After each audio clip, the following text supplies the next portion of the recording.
Dan mati ini teman-teman tidak akan pernah bisa kita menghindar darinya. Sebagaimana dikatakan dalam surah Al-Imran, surah nomor 3 ayat 185. A'udzu billahi minasyaitonir rajim. Kullu nafsin dha'iqatul maut wa innama tuwaffawna ujurakum yaumal qiyamah. Faman zuhziha 'anil nari wa udkhilal jannata faqad faz wa mal hayatud dunya illa mata'ul ghurur. Kata para ulama tafsir, ayat ini kalau turun cukup. Kalau ayat ini turun di muka bumi dan orang-orang merenunginya, sudah cukup bagi dia. Setiap yang berjiwa, mau manusia, mau hewan, mau jin, semuanya akan merasakan kematian. Dan kalian akan menerima balasan dari perbuatan kalian. Baik akan dapat, buruk akan dapat pada hari kiamat nanti. Barang siapa yang telah diselamatkan dari api neraka, faman zuhziha 'anil nar. Zuhziha tempat-tempat itu tepatnya kalau bahasa kita sebenarnya disaring, ya. Seperti orang kalau menyaring sesuatu, ada yang dia cari dari situ untuk jatuh semua kotorannya, sudah bisa dikatakan zuhzi, digoncang, disaring, gitu ya. Siapa yang digoncang, disaring sehingga dia selamat dari neraka dan masuk ke dalam surga, sungguh dia orang yang paling beruntung. Dan ketahuilah, kehidupan dunia ini hanya kesenangan yang memperdaya. Dari lapar ke lapar, dari haus ke haus. Perlu antum tahu ya, di surga teman-teman gak ada lapar, gak ada haus. Jadi antum makan, gitu kan, bukan karena lapar. Beda ya, kalau orang lagi mau makan, karena dia lapar, maka dia makan apa saja yang ada di depannya, dia makan, sudah lapar. Tapi kalau orang tidak lapar, lalu antum ditanya mau makan apa, kita masih punya opsi, kayaknya saya pengen makan ini deh, karena memang kita tidak lapar. Beda, orang yang tidak lapar akan menikmati makanannya. Orang kalau lagi tidak lapar, dihidangkan banyak makanan, dia bebas mengincipi yang ini, mengincipi yang itu. Begitu pula dengan kenyang. Di surga nggak ada kenyang, nggak ada kenyang. Jadi makan tidak ada batasnya. Sampai dia merasa dirinya sudah cukup, dia ingin pindah ke makanan lain, baru dia pindah.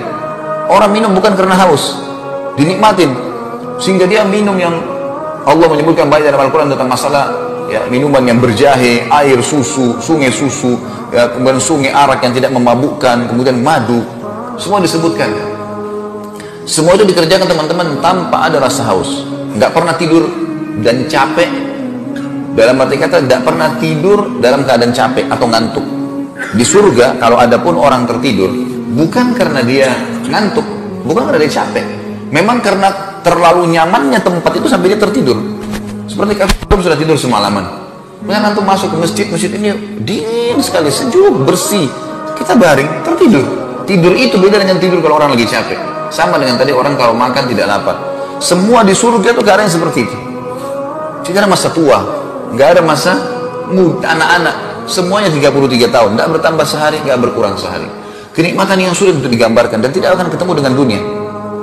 Teman-teman sekalian, semua kehidupan dunia kita ini memberdaya. Dalam arti kata gini, apapun yang antum perbutkan di muka bumi ini, coba bayangkan kita dapat hal yang paling maksimal. Antum sudah punya mobil yang paling mahal, sekian miliar, dan sudah penuh garasi antum dan halamannya dengan 10 mobil Alphard misalnya. Sudah 10 mobil Mercy, 20, 100 mobil kalau perlu. Antum sudah punya rumah di lokasi yang paling strategis. Bukan cuma 30 kali 30 atau 33 kayak masjid ini, kali 33 meter, 1000 kali 1000 meter. Dengan istana, dengan 1000 dayang-dayang. Antum punya baju segala macam. Nama antum harum di muka bumi, semua sudah didapatkan. Terus setelah itu apa? Apa setelah itu? Ujung-ujungnya dunia itu kita akan mentok ke pertanyaan, setelah itu apa? Apakah itu akan membuat kita kekal, tetap muda, selamat dari kematian? Sama sekali enggak. Banyak orang subhanallah memperebutkan harta warisan, ribut dengan ahli warisnya, memperebutkan sesuatu. Untuk apa teman-teman? Untuk tanah di muka bumi. Kapasitas tubuh antum kan ada. Kapasitas perut kita 1-2 piring nasi. Sudah kenyang. Nggak bisa kita paksain lagi. Kapasitas air kita segelas 2 gelas. Untuk apa berebut? Kapasitas tidur antum 1 kali 2 meter. Itu kapasitas tidur kita. Untuk apa merebutkan tanah 1000 meter, 2000 meter, sekian hektar, dan akhirnya jor-joran membuat data palsu dan seterusnya? Untuk apa? Kalau mau lebih jauh, kalau teman-teman biasa naik pesawat, tentu kita tahu. Kalau kita naik pesawat teman-teman, dan tanah yang kita perebutkan itu kita lewat di atasnya, dari atas pesawat tidak akan kelihatan sama sekali. Orang kadang-kadang bangga dengan hanya pakai cincin misalnya, anggap dia punya berlian. Orang kalau punya berlian seperti bola pingpong, kira-kira kaya nggak? Kalau orang punya seperti bola basket, baik teman-teman sekalian, anggap seperti bola basket dia punya berliannya. Itu kadang-kadang kalau berlian sudah sebesar bola pingpong, disimpan di sebuah tempat pakai laser segala macam, diiklankan seluruh dunia, luar biasa. Bagaimana kalau seperti bola basket dia punya? Baik, taruh itu di tanah, antum naik pesawat, kelihatan itu? Udah nggak kelihatan. Begitu memang dunia. Kalau ruh kita keluar teman-teman sekalian pada saat meninggal, kita akan mengetahui hakikat dunia itu. Baru kita keluar, oh ternyata begini ya. Ini loh mobil yang selama ini saya jalan dengan kesombongan. Oh itu loh ya, tanah. Oh ini loh rumah. Semua akan ditinggalkan. Tidak ada. Dan mati itu kalau datang teman-teman tidak kenal orang ini sehat kah, orang ini sakit kah, orang ini kuat kah, orang ini lemah kah, orang ini cacat kah. Olahragawan yang paling hebat dan mengkonsumsi vitamin yang paling hebat di dunia, mati nggak? Mati. Bukankah ahli-ahli bela diri dunia Bruce Lee mati juga? Binaragawan yang besar badannya mati semuanya. Nggak ada yang bisa lewat dari masalah itu. Orang beriman sangat tenang karena mengetahui masalah-masalah seperti ini. Jangan sampai membuat dunia boleh dinikmati. Tapi sebagaimana saya sempat singgung semalam teman-teman, kata Syekh Utsaimin rahimahullah, harusnya kata para salaf, ya, bahwasanya seharusnya setiap mukmin menjadikan dunia ini seperti tempat dia menyelesaikan hajatnya di kamar mandi, di WC. Udah selesai setelah itu. Jangan menjadikan target utama. Terlalu berlebihan gara-gara kehilangan urusan dunia. Enggak. Antum harus lebih sedih karena ketinggalan satu kali sholat asar. Kata Nabi SAW, siapa yang ketinggalan sholat asar maka seakan-akan kehilangan dunia dan seluruh isinya. Itu yang harus kita merasa sedih karena akan menemani kita amal-amal kita semuanya. Dalil yang kedua surah Jum'ah, surah nomor 62 ayat 8, tentang masalah kematian yang pasti datang dan akhirnya menyelesaikan urusan kita dengan dunia ini. A'udzu billahi minasyaitonir rajim. Qul innal mauta alladzi tafirruna minhu fa innahu mulaqikum thumma turadduna ila 'alimil ghaibi wasyahadati fayunabbi'ukum bima kuntum ta'malun. Katakanlah hai Muhammad kepada seluruh pengikutmu, sesungguhnya kematian yang kamu lari darinya. Banyak orang sengaja lari, sakit sedikit langsung ke rumah sakit, menjaga bagaimana olahraga, kolesterol saya naik, darah tinggi, ribut dengan masalah itu. Boleh ikhtiar berobat, tapi seakan-akan sudah inilah ya, ini hal yang harus dihilangkan dan harus saya ini bisa selamat, seakan-akan akan hidup selamanya. Katakanlah hai Muhammad kepada semua pengikutmu, sesungguhnya mati yang kamu lari darinya, maka sungguh pasti mati itu akan menemuimu. Kemudian kamu akan dikembalikan kepada Allah yang mengetahui yang gaib dan nyata, dan dia beritakan kepadamu atas semua apa yang kamu lakukan. Ayat yang lain, surah An-Nisa, surah nomor 4 ayat 78. A'udzu billahi minasyaitonir rajim. Ainama takunu yudrikkumul maut walau kuntum fi burujin musyayyadah. Wa in tusibuhum hasanatun yaqulu hadhi min indillah wa in tusibuhum sayyi'atun yaqulu hadhi min indik. Qul kullun min indillahi fama li haula'il qaumi la yakaduna yafqahuna haditha. Di mana saja kau berada, maka kematian pasti akan mendatangimu. Kendati pun kau berada dalam sebuah benteng yang tinggi dan kokoh, dia pasti akan datang. Dan jika mereka memperoleh kebaikan, hai Muhammad, orang-orang ini orang munafik dan orang kafir, mereka mengatakan ini adalah dari sisi Allah. Dan kalau mereka ditimpa sesuatu bencana, mereka mengatakan ini dari sisimu, hai Muhammad. Katakan, semua datang dari sisi Allah. Maka mengapa orang-orang munafik itu hampir-hampir tidak memahami pembicaraan sedikit pun? Saksi bahasan kita adalah masalah kematian. Kemudian juga Allah Subhanahu wa taala mengingatkan dalam firman yang lain, surah Al-Munafiqun atau surah Al-Munafiqun, surah nomor 63 ayat 9 sampai 11, tentang tidak bolehnya kita menjadikan dunia ini sebagai target utama. Mati akan datang dan menyelesaikan semua. Sebelum saya baca ayat ini teman-teman, saya baca ayat ini baru saya baca hadisnya insyaallah. A'udzu billahi minasyaitonir rajim. Ya ayyuhalladzina amanu la tulhikum amwalukum wala auladukum an dzikrillah wa may yaf'al dzalika fa ulaika humul khasirun wa anfiqu mimma razaqnakum min qabli an ya'ti ahadakumul maut fa yaqula rabbi laula akhartani ila ajalin qaribin fa asaddaqa wa aqum minas salihin wa lan yu'akhkhirallahu nafsan idza jaa ajaluha wallahu khabirum bima ta'malun. Hai orang yang beriman, jangan kalian menjadikan harta-harta kalian, perdagangan ya, kemudian apa saja yang sedang kita lakukan, jabatan, urusan dunia, dan anak-anak kalian melalaikan kalian dari mengingat Allah. Ada banyak orang subhanallah karena dia meeting ditinggalkan sholat berjamaah, ini urusan dunia, atau karena pembeli di tokonya lagi ada ditinggalkan sholat berjamaah, tinggalkan ibadahnya kepada Allah. Toleransi tentang masalah riba, toleransi tentang masalah nota palsu, toleransi tentang masalah apa, hanya karena urusan mau mendapatkan 100 ribu, 1 juta, 100 juta rupiah, yang semuanya itu, semua hal yang haram pasti berefek kepada masalah. Tidak ada orang teman-teman sekalian kemudian dia memakan harta haram lalu sehat, gak ada. Antum masuk 1 rupiah uang haram sudah cukup membuat Allah buat kita sakit 1 bulan. Efek jerah dari perbuatan besar, hati-hati. Sekali kita berbuat nota palsu 1 juta, Allah tidak akan ambil 1 juta dari kita, tapi Allah akan ambil 100 juta dengan cara kita masuk rumah sakit, nanti akan dikeluarkan 100 juta. Jangan main-main dengan masalah seperti ini teman-teman. Menganggap nggak masalah, nggak apa-apalah. Ada orang begitu, toleransi dengan urusan dunia. Ada juga yang anak-anaknya lalaikan mereka. Sebagaimana Allah katakan dalam Al-Quran ini. Anak-anaknya karena ya kesian masih kecil, nggak apa-apa deh dengar musik. Nggak apa-apa deh begini, nggak apa-apa deh begitu. Nggak bisa. Harus kita menjadikan mereka sebagai aset amal jariah kita. Kita punya batas waktu di dunia, akan meninggal dunia. Mereka akan membawa orang teman-teman yang membiasakan anaknya sibuk masuk ke mall misalnya. Bukan hal yang haram masuk ke pasar ya. Tapi kalau antum biasakan setiap liburan ke mall, hiburannya. Kira-kira pada saat kita meninggal, anak kita menjadikan sebagai pola hidup nggak? Pola hidup. Wah, turun-temurun kan? Otomatis akan mereka jadikan sebagai kebiasaan mereka. Mereka ajarkan kepada anak-anaknya. Itulah hasil pendidikan antum.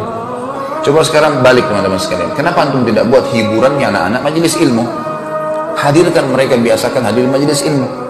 Dari kecil mereka biasa mendengar. Kenapa antum tidak biasakan anak-anak teman-teman sekalian untuk datang ke rumah anak yatim?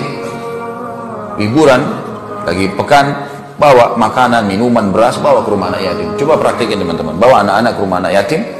Kemudian pada saat tiba di rumah anak yatim tersebut, bilang sama anak-anak sebelum ke sana, kita akan pergi ke satu tempat yang akan membahagiakan kamu. Di dunia dan di akhirat. Pasti mereka senang. Kemana? Ke mall ayah, ke mall ibu. Enggak, sebentar, sabar, ikut aja. Ikut. Bawa beberapa hal dari rumah yang bisa kita berikan santunan. Lalu parkir di rumah anak yatim. Kita sudah sampai nak. Sampai di mana ayah? Apa ini? Ini rumah anak yatim. Untuk apa kita kesini? Nanti kamu akan tahu. Turun. Bicara sama pimpinan atau pemilik rumah anak yatim tersebut. Saya datang dengan anak saya dan saya ingin anak saya mendapatkan pelajaran. Bisa semua anak yatim dikumpulin di sini? Tentu saja bisa. Baik, saya akan berikan santunan. Sudah kumpul, duduk semua. Kemudian bilang sama anak kita, nah, di depan kamu ini semua ini yang kamu lihat anak-anak adalah anak yatim. Yatim artinya ayahnya nggak ada yang menaungi. Tahu kenapa mereka ditaruh di sini dalam asrama? Karena nggak ada ayahnya.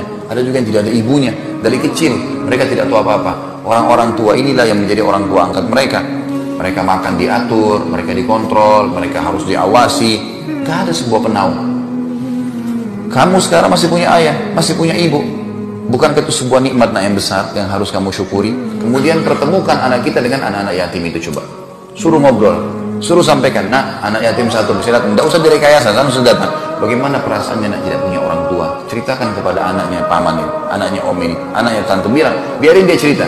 Nanti anak yatim ini akan mencerita, oh saya begini, saya berharap punya ibu, saya berharap punya ayah, saya begini. Coba dengarkan 10 anak. Kira-kira pada saat anak kita pulang teman-teman, dan minggu depan kita akan buat lagi, kita akan ke tempat rumah anak yatim yang lainnya, nah, kita akan buat, berikan hadiah. Mereka lalu melakukannya dengan gembira dan sudah tahu apa yang kita lakukan. Kira-kira pada saat kita meninggal, mereka akan jadikan pola hidup nggak? Berarti sudah terbiasa ke rumah anak yatim teman-teman.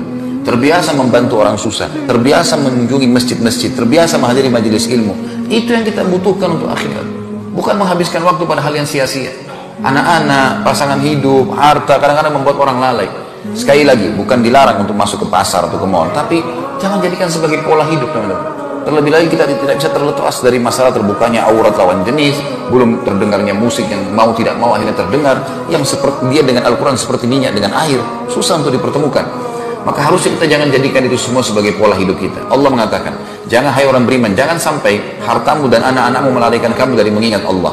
Barang siapa yang membuat demikian, maka mereka itulah orang-orang yang rugi. Dan belanjakanlah sebagian dari apa yang telah kami karuniakan kepadamu sebelum datang kematian kepada salah seorang di antara kamu. Lalu ia berkata, ya Tuhanku, pada saat malaikat maut sudah datang, seperti di masjid ini, bisa terjadi. Di ujung masjid malaikat maut datang sekarang teman-teman sekalian. Lalu kemudian mendatangi saya, antum nggak lihat, saya lihat, dicabut roh saya, dalam hitungan detik meninggal. Khalid Basalamah cuma dikenang pernah ceramah, selesai ceritanya.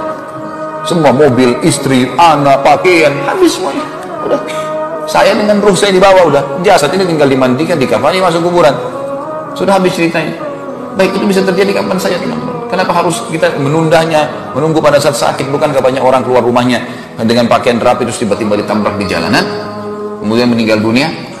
Di Jakarta begitu kemarin, ada orang keluar dari mall bawa barang banyak, begitu naik mobil, tukang parkirnya gembira melihat orang ini karena pakaiannya, mobilnya mewah. Begitu dibantu untuk keluar, dia injak gas waktu di starter mobilnya, tabrak mobil di belakang, hancur mobil di belakang. Ribut tukang parkirnya, kenapa bapak nggak lihat? Nggak bersuara, gas tapi diinjak. Begitu dibuka pintunya meninggal orang itu. Pakaiannya rapi, mobilnya mewah, nggak ada apa-apa, jalan bawa banyak barang-barang belanjaan, meninggal dunia di tempat. Bagaimana caranya orang tidak berpikir masalah-masalah seperti ini teman-teman sekalian? Artinya dunia dinikmati, makan, minum segala, tapi kita harus tahu ada akhirat. Mengetahui kalau ada akhirat itu membuat hati tentram. Dikatakan lalu di sini, Pada saat orang mati itu dia akan mengatakan, ya Tuhanku, mengapa engkau tidak tangguhkan kematianku sampai waktu yang dekat? Ya Allah, tolong mundurin matiku, jangan dulu dicabut ruhku ini. Dan aku akan termasuk orang-orang soleh. Mulai sekarang aku akan terus patuh. Dan Allah sekali-kali tidak akan menangguhkan kematian seseorang apabila datang. Dan Allah maha mengetahui lagi maha apa yang kalian kerjakan. Allah menyuruh kita berbuat kebaikan, teman-teman. Selalu sibukkan diri dengan kebaikan. Dari kebaikan kepada kebaikan. Karena orang beriman, bukan berarti kalau kita beriman dan beramal soleh kita nggak makan, kita nggak minum. Enggak lah. Orang kafir dan orang fasik makan dan minum. Orang beriman juga makan dan minum. Mereka tidur, kita tidur. Sama fenomena dilewati. Tapi ini selalu terjaga, ini malah tidak terjaga. Pelanggaran-pelanggaran yang mereka lakukan. Hasan Basri rahimahullah pernah lagi mengantar jenazah. Kemudian dia lagi berzikir. Antar jenazah yang subhanallah, alhamdulillah, wala ilaha illallah, Allahu akbar. Ada satu anak muda di sebelahnya mengatakan, hai imam, kenapa anda berzikir? Mengantar jenazah ini berzikir. Kenapa dilakukan? Ada perintah, ada sesuatu. Kata dia, hai anak muda, ini jenazah yang sedang kita antar sekarang. Kalau tiba-tiba sekarang Allah hidupkan, apa yang dia lakukan kira-kira? Apakah dia akan melakukan ketaatan kepada Allah atau melakukan kemaksiatan kepada Allah? Dia akan berzikir, dia akan baca Quran, atau dia akan berdoa, sholat, atau dia akan berzina, dia akan riba, dia akan dusta? Kata anak muda itu dia akan beriman dan beramal soleh. Kata Hasan Basri, kenapa? Karena dia sudah mati, dia sudah tahu nilainya ibadah itu. Pada saat orang meninggal, teman-teman, kita ini semua akan meninggal. Semua kita sedang menuju ke liang lahatnya, tinggal tunggu siapa yang jatuh duluan. Pada saat mati datang, pada saat itu teman-teman, tepat pada saat itu antum akan berharap sujud di dunia sekali meninggal. Antum akan berharap kembali ke dunia baca satu ayat Al-Quran, bertemu senyum dengan muslim, baru meninggal, karena butuhnya dengan setengah pahala. Maka kata Hasan Basri, yang kau ucapkan itu benar. Kalau dia hidup, dia pasti akan bergegas beramal soleh. Tapi ketahuilah ya anak muda, dan yakinlah jenazah ini tidak akan pernah hidup selamanya. Dan jadikan dirimu seakan-akan jenazah ini yang Allah hidupkan, dan kau masih punya kesempatan untuk beramal soleh. Jangan tunggu waktu itu datang baru kita mau beramal, gak bisa. Allah mengatakan dalam surah Al-Baqarah, surah nomor 2 ayat 148, A'udzubillahi minasyaitonirrajim, fastabiqul khairat. Cepat berlomba dalam mengerjakan amal soleh. Jangan tunda. Dari amal soleh ke amal soleh, amal soleh ke amal soleh. Saya di Jakarta didik jemaah saya mengatakan, Bapak Ibu sekalian, habis hadir di pengajian, iman kita akan bertambah. Kalau sudah tahu majelis ilmu menyebabkan iman bertambah, nanti kembali ke mobil, putar lagi ceramah. Jangan dengar bisikan syaitan lagi mengatakan, tadi kan sudah dengar pengajian, sekarang saatnya hiburan, dengerin dangdut, dengerin rock, dengerin pop. Demi Allah ini nggak bakal ketemu, teman-teman. Ini iman kita sudah naik, di sini dengar drop lagi. Dan itu yang syaitan inginkan. Karena tidak akan merasakan, ambil kalimat ini, tidak akan merasakan kenikmatan ibadah seseorang yang dalam hatinya masih ada dosa. Nggak bisa. Sekecil apapun dosa itu, teman-teman, tidak akan antum merasakan kehusyuan. Kalau teman-teman di sini sholat tidak merasakan khusyuk, tidak merasakan hadir, berarti masih ada dosa yang mengganjal. Perbanyak istighfar kepada Allah. Pasti, karena saat sudah hilang dosa itu, kita akan merasakan khusyuk. Begitu takbir sudah rasa tenang, baca Quran merasa tersentuh, kadang-kadang nangis walaupun tidak ngerti bahasa Arab. Akan terbawa dengan arus itu. Jadi kalau masih tidak khusyuk, berarti ada dosa yang mengganjal, pasti. Karena dosa itu seperti sesuatu yang memburamkan air, kata para ulama. Kalau dia sudah dihilangkan, maka airnya bisa jernih. Tapi caranya bagaimana? Harus dituang. Misal ada gelas kotor, ada kotorannya, air putih, tapi ada tinta, ada kotoran di situ. Harus caranya adalah supaya tetap di wadah yang sama, maka dituangkan air dari luar. Air ini amal soleh baru. Terus dituangkan, tanpa harus dimasukkan lagi tinta baru. Terus nanti akan keluar itu, terganti airnya dengan wadah yang sama. Kalau dia sudah bersih putih, barulah kemudian antum secara otomatis bisa merasakan kenikmatan ibadah. Allah juga mengatakan dalam Al-Imran 133, surah nomor 3, A'udzubillahi minasyaitonirrajim, wasari'u ila magfiratin min rabbikum wa jannatin arduhas samawati wal ard uiddat lil muttaqin. Bergegaslah, berlomba-lombalah kalian, cepat kepada pengampunan Tuhan kalian. Jangan tunda, istighfar segera. Teman-teman, kata sebagian ulama salaf, dinukil dari mereka, dari para tabi'in, mereka mengatakan, umur yang kau miliki adalah sekarang, pada saat kau sedang menghembuskan nafas, sekarang pada saat cahaya sedang ditangkap oleh matamu, dan sekarang suara yang sedang ditangkap oleh telingamu. Nggak ada yang lain. Sedetik ke depan kita nggak tahu kita masih hidup atau tidak. Bukan cuma sehari, sedetik. Jadi yang kita miliki hanya pada saat sekarang saja. Allah bilang bergegas pada pengampunan Tuhan kalian. Jangan tunda istighfar dan taubat itu, dan kejar surga. Sekarang amal-amal soleh terus kerjakan. Orang berubah menjadi lebih baik itu adalah satu prestasi yang luasnya seluas langit dan bumi, nggak berimbang. Di surga nggak perlu lagi minta apa, nggak perlu lagi masak kalau mau makanan. Sampai dalam sebuah riwayat Bukhari dijelaskan, kalau seekor burung sedang terbang di atas surga, kemudian ahli surga melihatnya, lalu mengatakan, betapa indahnya burung ini. Terus terlintas dalam hatinya apa? Bagaimana dagingnya ya? Tiba-tiba terhidang di depannya seperti apa yang dia bayangkan. Apakah itu digoreng, apakah itu dibakar, apakah itu sudah langsung tiba-tiba. nggak butuh beli dulu, nggak butuh bersihkan, nggak butuh segala macam. Dan kita makan bukan dalam kondisi lapar tadi, kita makan sampai sepuasnya, sampai kita sudah puas, nggak ada kekenyangan, sehingga kenikmatan abadi yang dirasakan. Allah suruh kejar surga itu, yang luas seluas langit dan bumi, itu targetmu, jangan dunia gitu, semua akan ditinggalkan.